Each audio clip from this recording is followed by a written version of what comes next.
Morning, guys. Welcome to Coffee Chat. Wow. Now, guys, be honest there. I didn't save my first sip for you guys this morning because Judy and I were up and I was reading and she was sharing with me a bunch of articles. Of course, this big time deal of this major IT failure on some kind of an update with CloudStrike that has affected all of these Microsoft products. And you have got airlines, banks, and everything around the wide world literally going down. And guys, what I want to point out to you is this: that is just how fast things can change. You could literally wake up and find out that the world has changed in a way that you did not expect. And this is where being prepared for things like that always comes into play. Now, a lot of people, they look at being prepared and, oh, well, you're living in fear, right? You're living in, oh, anticipation of something bad happening. I just can't do that. And on and on and on and things like that. I hear it all the time, being a prepper and encouraging people to be out there and be prepared. The biggest, oppositions that I hear about that is, well, that's just fear based. You're not living by faith. You're not thinking that, oh, well, positive things could happen and on and on and on. It has nothing to do with that. Think about it in this capacity.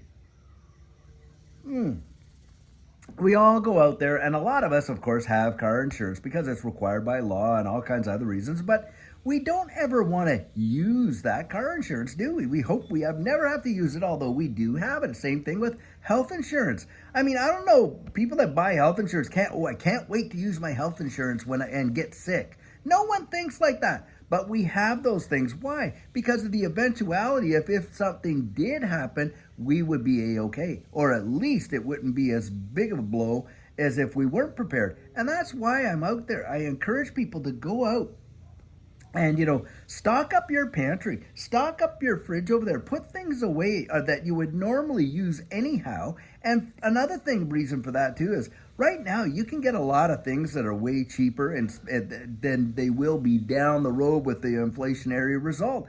And so in a way, I look at it as this: it's saving money. But you got so many people, oh, well, they're just a doomsday prepper and all this kind of stuff. And that is just absolute insanity. There's folks out there probably didn't go and get gassed up. There are folks out there probably didn't go and take a few bucks out of the bank, set that aside, and have some cash at home so that in a crisis they wouldn't be in the situation. Because now I guess all the ATMs right across a lot of Europe are completely down, Australia as well. And it just shows us just how vulnerable we are and how dependent we are on this IT, this system, this electronic system they got going now.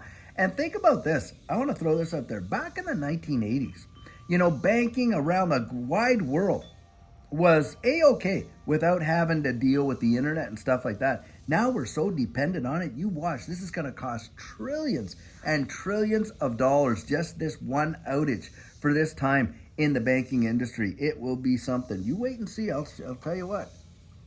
And another thing, guys, this is how fast I think they could flip the switches on our financial system. And we're seeing de-dollarization like we have never seen it before for the US buck. And it would not surprise me one iota if we woke up one day and the whole thing had just absolutely collapsed, just totally fell to pieces. And this fast, they could switch us over to a new system. And this is where Judy and we have kind of looked down the road with that and where the world is going. Technologically, obviously with AI and everything that's happening there, and we're planning ahead. We're putting our stakes in the ground, looking down the road, down the road, down the road. Guys, it pays. It pays to be ready and be prepared for what's possibly coming, because we don't have to go running out and go and grabbing a whole bunch of supplies. We don't have to worry about, well, my goodness, if I can't access my bank account, what's going to happen there? We don't have to worry about, hey, if they did flip the switch and change the entire financial system, how are we going to be insulated against that or prepared for it when it actually happens and there's a currency reset? We've already kind of taken the time to go out there and make ourselves ready. Now, guys, I know a lot of you in this space. You're out there doing the same thing. And you know how it is when you go out and you share that with your family. And of course, in our families, we're all the kooks. We're all we're the ones that are just out on the fringe.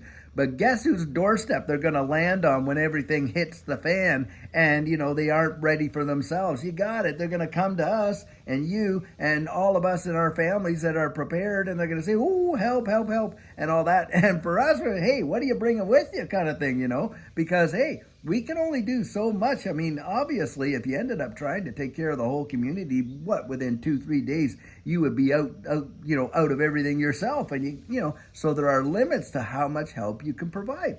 And the help that we, in the most case, try to provide in our family and friends like that is to encourage them to get ready, get ready, get ready. And don't wait for a crisis to fall upon you and then think, oh, I best be ready, and go out and find out, hey, you're one of a long line, and maybe what you need is just not available. And that's important.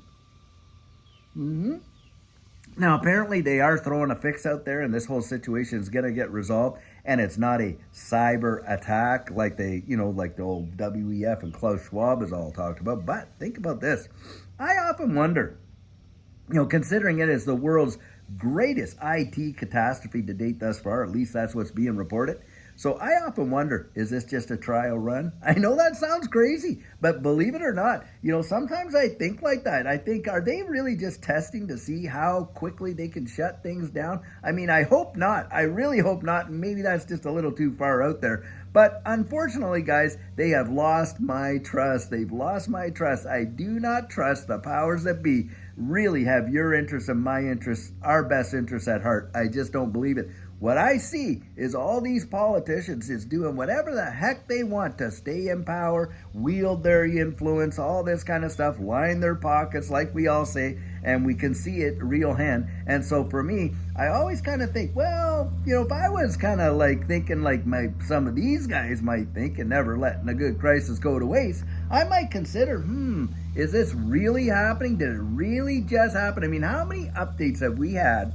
And yet this one update shuts down half the world in that aspect. Come on, guys. Sometimes I think there's a lot more behind the scenes going on than what we absolutely think ahead of the scenes. That's for sure. Wow. Anyhow, guys, that's just my rant for today. I'll tell you what, it's Friday, and what a gorgeous Friday it truly is. It is just absolutely beautiful. Here, got a nice breeze coming in. See the flag waving there? You wave, flag. You just keep waving. I'll tell you, I really love getting outside and having these times and these moments with you, to be sure. Now, guys, being that it is Friday, hey, the weekend's upon us. I sure hope you're going to have an absolutely fabulous weekend with your friends and family. And look, tomorrow we got Saturday question and answer. And I've got a few questions that people have thrown out there that I have saved and emailed me out that I've saved that I'm going to talk about tomorrow. I think it's going to be absolutely amazing. And, of course, we got Sugar on Sunday, where we try to get out some real positive words of encouragement and all that kind of stuff. And, guys, I'll tell you what, until then, have a fabulous one and keep your wits about you. Keep your thinking cap on.